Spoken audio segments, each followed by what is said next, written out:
एक गांव में दो जिगरी दोस्त रहते थे। दोनों दोस्त काम के लिए शहर गए।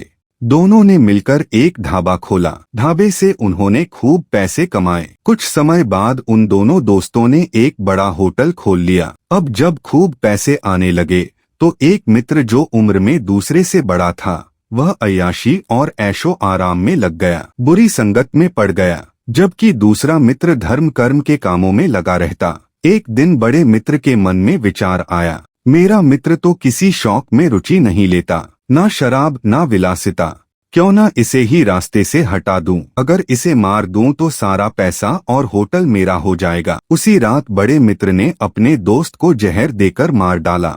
उसका अंतिम संस्कार भी किसी एकांत स्थान पर जाकर कर दिया। अब बड़ा मित्र बहुत धनी हो गया। होटल की सारी कमाई उसी के पास आने लगी। गांव में उसने खूब जमीन खरीदी और एक अच्छे परिवार में उसकी शादी भी हो गई। कुछ समय बाद उसके घर बेटा पैदा हुआ। अब तो वह और भी खुश था, क्योंकि अब उसके पास सब कुछ था, धन दौलत और एक प्यारी औलाद। बेटा बड़ा होकर अमेरिका पढ़ने चला गया। एक दिन बेटा अचानक अमेरिका में बीमार पड़ गया। जल्दीबाजी में वहीं इलाज करवाना पड़ा। अमेरिका के अस्पताल का खर्चा बहुत ज्यादा था। अब जैसे जैसे वहां इलाज चलता रहा, यहाँ उसकी जमीन बिकने लगी। धीरे धीरे खेत, आभूषण और अंत में होटल, सब कुछ बिकता चला गया। पैसों की हालत इतनी बिगड़ गई कि उस पर लाखों का कर्ज चढ़ गया। पिता अमेरिका गया और अपने बीमार बेटे को गोद में लेकर रोने लगा। रोते रोते पिता ने कहा, बेटा, अब मैं बूढ़ा हो गया हूँ।